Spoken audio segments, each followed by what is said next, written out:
नमस्कार, मैं मनीष शर्मा, न्यूज़ 21 देख रहे हैं आप। खबर दोपहर बुलेटिन में आप सभी का स्वागत है। खबरों की शुरुआत करेंगे।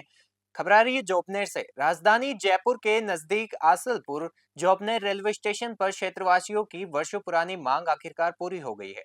उत्तर पश्चिम रेलवे के जयपुर मंडल द्वारा यात्रियों की सुविधाओं के लिए यहां 3 प्रमुख एक्सप्रेस ट्रेनों का प्रायोगिक ठहराव एक्सपेरिमेंटल स्टॉप शुरू किया गया है।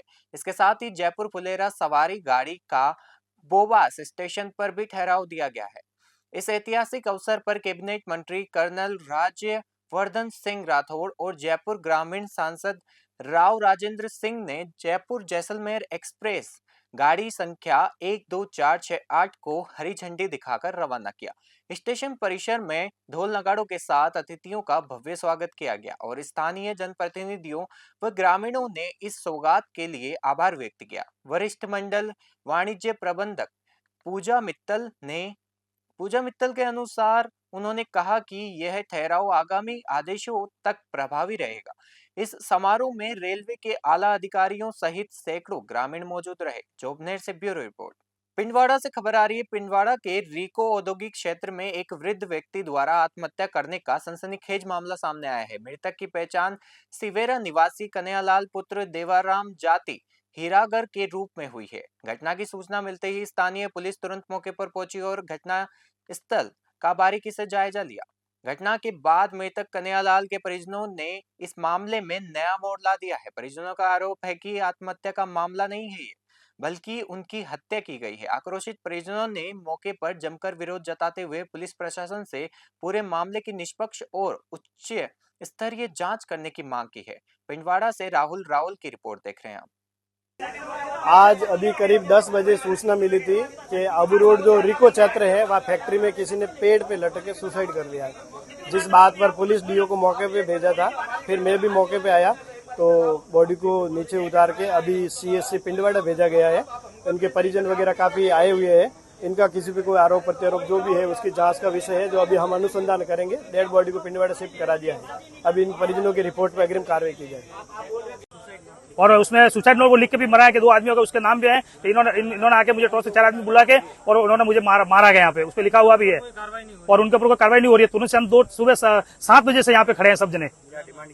डिमांड हमारी यहाँ के इस फैक्ट्री के अंदर मेरा भाई इस फैक्ट्री के अंदर मेरा भाई की डेथ हुई है। इस फैक्ट्री के अंदर मेरे भाई की डेथ हुई है। पहले 4 से 5 महीने से रेगुलर नाइट में सोने के लिए आता है और सो रहा है। तो क्या इस फैक्ट्री वाले से भी हम पूछताछ करेंगे, क्या हमको न्याय दिया है कि भाई ये क्यों हुआ है अचानक ऐसे, क्योंकि कभी कोई फ्रेशराइज भी नहीं था और काम कर रहा था बढ़िया शांति। श्री करणपुर से खबर आ रही है, जहां क्षेत्र की जन समस्याओं को प्रमुखता से उठाने वाले न्यूज चैनल न्यूज 21 की खबर का एक बार फिर बड़ा और असरदार प्रभाव देखने को मिला। इलाके में बिलंदी फैशन स्टोर के सामने स्थित एक महिला शौचालय, जो पिछले कई सालों से रखरखाव के अभाव में बेहद बदहाल और गंदगी से अटा पड़ा था, उसे लेकर मंगलवार को न्यूज 21 पर प्रमुखता से खबर प्रसारित की गई थी। खबर का प्रसारण होते ही कुंभकर्णी नींद में सोए नगरपालिका प्रशासन तुरंत हरकत में आए।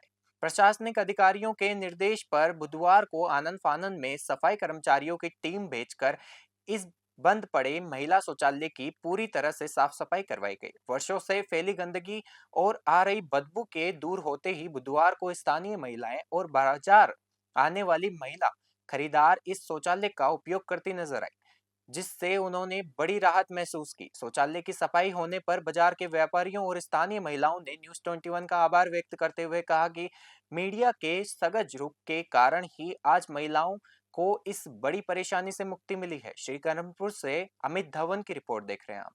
धौलपुर से खबर आ रही है, राज्य के शिक्षक प्रशिक्षण संस्थानों में 2 दिवसीय डिप्लोमा इन एलिमेंट्री एजुकेशन परीक्षा मंगलवार को धौलपुर जिले भर में कड़ी सुरक्षा और बेहद सख्त नियमों के बीच आयोजित हुई। परीक्षा को पूरी तरह पारदर्शी और नकल मुक्त बनाने के लिए पहली बार आर्टिफिशियल इंटेलिजेंस आधारित निगरानी व्यवस्था लागू की गई। हालांकि नियमों और समय की इस कड़ाई के कारण कई अभ्यर्थियों का भविष्य दांव पर लग गया है और कुछ मिनटों की देरी से पहुंचे छात्र छात्राओं को केंद्रों में प्रवेश नहीं मिल सका। निर्धारित समय निकल जाने के कारण सुरक्षा कर्मियों और केंद्र अधीक्षकों ने उन्हें अंदर जाने की अनुमति नहीं दी। इसके बाद छात्राएं केंद्र के बाहर ही फूट फूट कर रोने लगी। परीक्षा अधिकारियों और प्रशासनिक टीम ने साफ किया कि बोर्ड की गाइडलाइन गाइडलाइन और सख्त नियमों के अनुसार निर्धारित समय सीमा समाप्त होने के बाद किसी भी परिस्थिति में किसी भी अभ्यर्थी को प्रवेश देना पूरी तरह प्रतिबंधित था। धौलपुर से संजय कसाना की रिपोर्ट देख रहे हैं आप। सोजत रोड से खबर आ रही है, जहां अमृत भारत स्टेशन योजना के तहत सोजत रोड रेलवे स्टेशन पर चल रहा पुनर्विकास कार्य अब अपने अंतिम चरण पर पहुंच गया है। करीब 21.20 करोड़ रुपए की भारी लागत से हो रहे इस स्टेशन का कायाकल्प का लगभग 90% कार्य पूर्ण हो चुका है। इसी सिलसिले में अजमेर रेल मंडल के डीआरएम राजू भूतड़ा ने सोजत रोड स्टेशन पहुंचकर चल रहे निर्माण कार्यों का सघन निरीक्षण किया। उन्होंने निर्माण कार्य में लगे इंजीनियर्स और अधिकारियों को निर्देश दिए कि शेष बचे 10% कार्य को पूरी गुणवत्ता के साथ और तय समय सीमा के भीतर पूरा किया जाए। इस महत्वपूर्ण निरीक्षण के दौरान सोजत रोड स्टेशन मास्टर जमना लाल, आरपीएफ चौकी प्रभारी सुखराज सहित रेलवे के कई वरिष्ठ अधिकारी और तकनीकी टीम मौजूद रही। बाली से ललित तिवारी की रिपोर्ट देख रहे हैं। अभी हम लोग कोशिश कर रहे हैं जून तक पूरा हो जाएगा शायद। और क्या क्या कमियां रह गई है? अभी यहाँ बस एक एफओपी का कार्य चल रहा है और थोड़ा बहुत फिनिशिंग का कार्य है, शायद जल्दी पूरा हो जाए। जून तक पूरा हो जाए इसमें? जून तक उम्मीद है कि पूरा हो जाए। और आगे आगे कहाँ तक है सर आपका दौरा? आज कहाँ तक आपका हम दौरा? लोग जाएंगे शायद फालना तक जाएंगे। बानसूर से खबर आ रही है। बानसूर क्षेत्र में मंगलवार को निजी केमिस्ट दुकानदारों ने ऑनलाइन दवाओं की बिक्री के विरोध में एक दिवसीय सांकेतिक हड़ताल रखी। हड़ताल के दौरान अपनी मांगों को लेकर और संगठन की मजबूरी पर जोर देने के उद्देश्य से सैकड़ों की तादाद में केमिस्ट एसोसिएशन के सदस्य एक मंच पर एकत्रित हुए।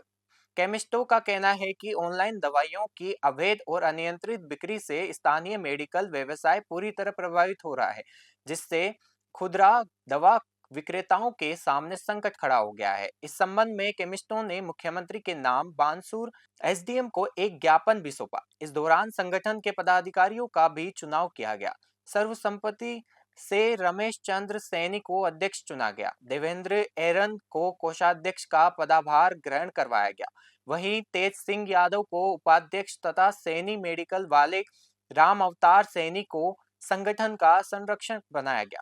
बानसूर से सतीश शर्मा की रिपोर्ट देख रहे हैं। कस्टमर को दवाइयां बिना डॉक्टर की प्रिस्क्रिप्शन के सप्लाई करते हैं, उसमें दवाइयां नकली आ रही हैं या कैसी आ रही हैं इसका कोई पता नहीं है। बिना डॉक्टर के प्रिस्क्रिप्शन के दवाइयां आ रही हैं और युवाओं में एक नशे की लत, जो युवाओं को नशे के लिए जो दवाइयां थी वो भी इसमें ऑनलाइन फार्मेसी में सप्लाई की जा रही है। तो हमारा सरकार से ये अनुरोध है कि ई फार्मेसी जो चल रही है इसको बंद करवाया जाए। ये आज जो हमने हड़ताल की है, ये केमिस्ट ने मिल करके आज पूरी हड़ताल की, सब कुछ बंद है। और जो हमारा मेन मुद्दा है वो ऑनलाइन दवाइयों का है। ऑनलाइन दवाइयों से एक तो युवाओं के बहुत ही नशा प्रवृत्ति बढ़ रही है, क्योंकि ऑनलाइन दवाइयां सीधे ऑनलाइन आ जाती हैं, उनकी नए पर्ची की जरूरत पड़ती है, नए डॉक्टर की जरूरत पड़ती है, इसलिए इसके बहुत ज्यादा नुकसान हो रहा है देश में। तो और एक सीधी फार्मेसी दवाई मिल रही है जो हमको नुकसान हो रहा है इससे। श्रीकरणपुर से खबर आ रही है, जहां मेडिकल एसोसिएशन की ओर से ऑनलाइन दवाओं की अवैध और अनियंत्रित बिक्री पर पूरी तरह रोक लगाने की मांग को लेकर उपखंड अधिकारी एसडीएम के नाम तहसीलदार को एक ज्ञापन सौंपा गया। इस दौरान एसोसिएशन के पदाधिकारियों ने ऑनलाइन दवा कंपनियों की मनमानी और उससे आमजन के स्वास्थ्य पर पड़ रहे विपरीत असर को लेकर गंभीर चिंता व्यक्त की है। इस देशव्यापी विरोध के समर्थन में आज भारत के कई शहरों में मेडिकल स्टोर पूरी तरह बंद भी रखे गए हैं। एसोसिएशन ने साफ कहा है कि ऑनलाइन कंपनियां भारी डिस्काउंट का लालच देकर नियमों को ताक पर रख रही है।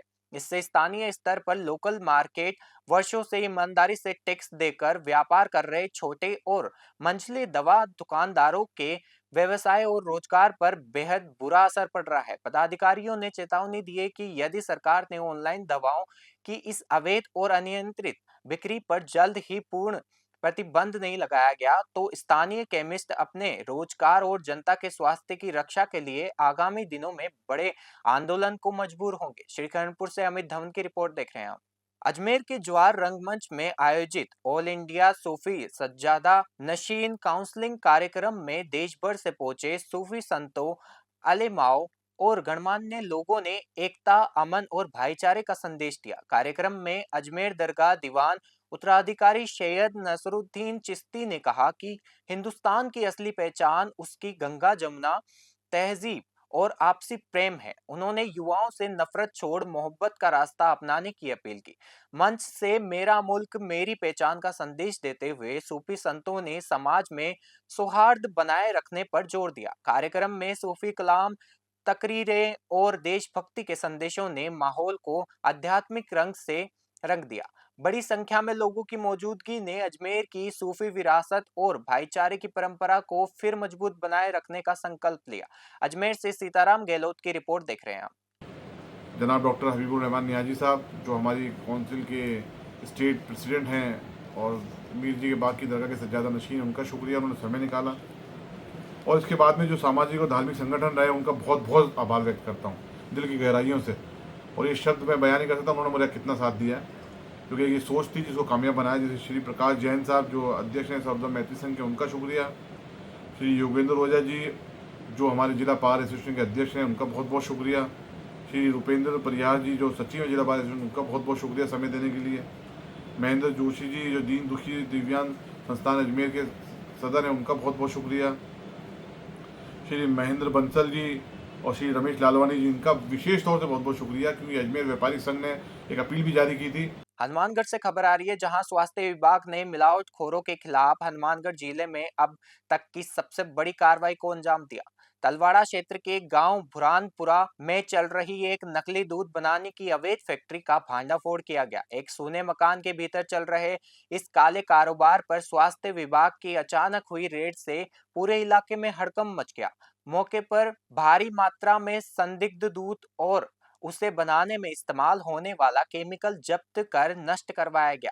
मुख्य चिकित्सा एवं स्वास्थ्य अधिकारी डॉक्टर नवनीत शर्मा के नेतृत्व में स्वास्थ्य विभाग की टीम ने गुप्त सूचना के आधार पर यह बड़ी कार्रवाई की। विभाग को पिछले काफी समय से इनपुट मिल रहे थे कि बुरहानपुरा क्षेत्र में पशुओं की संख्या बेहद कम होने के बावजूद हर रोज हजारों लीटर दूध की सप्लाई बाहर की जा रही है। इस संदिग्ध सप्लाई की कड़ियां जोड़ते हुए जब टीम ने बुरहानपुरा गांव के एक मकान में तफ्तीश दी, तो वहां का नजारा देखकर अधिकारी भी दंग रह गए। सीएमएचओ ने मामले पर जानकारी दी है। हनुमानगढ़ से विनोद चौधरी की रिपोर्ट देख रहे हैं। जैसा कि अंदर एक रूम में इनके पास पड़ा हुआ है सोर्बिटोल है, कुछ आटा पड़ा हुआ है, मिक्सी पड़ी हुई है जिसको ये मिक्स कर रहे थे, थोड़ा सा सर्फ भी पड़ा हुआ है, जो काफी गंभीर मुद्दा है। इस पर हम कठोर से कठोर एक्शन लेंगे। तो अभी तक कितनी जगहों पे आज आपने यहाँ विजिट किया है? अभी तो हमने इसके जो 2 जगह थे जहाँ पे इनके पशु बंधे हुए हैं, वहाँ पे भी दूध बन रहा था, और इनका जो घर है यहाँ पे भी दूध तैयार किया गया था। जो जिस डेयरी को ये दूध देते हैं वहाँ भी हम चेक करें। और हमारी ये जो दुग्ध व्यवसायियों से हमारी यही अपील है कि इस तरह की कार्रवाई ना करें, हम सख्त से सख्त कानून का। सोजत रोड से खबर आ रही है, जहां केमिस्ट एसोसिएशन द्वारा बुधवार को मेडिकल व्यवसाय से जुड़ी विभिन्न ज्वलंत मांगों को लेकर उपखंड अधिकारी को मुख्यमंत्री भजनलाल शर्मा के नाम एक ज्ञापन सौंपा गया। ऑनलाइन दवाओं की बिक्री, कॉरपोरेट कंपनियों द्वारा दिया जा रहा भारी डिस्काउंट और बाजार में बढ़ती नकली दवाइयों के विरोध में 20 मई 2026 को रखे गए देशव्यापी मेडिकल बंद के आह्वान पर सोजत रोड क्षेत्र की सभी मेडिकल दुकानें पूर्ण रूप से बंद रही और दवा विक्रेताओं ने अपना कड़ा विरोध दर्ज कराया।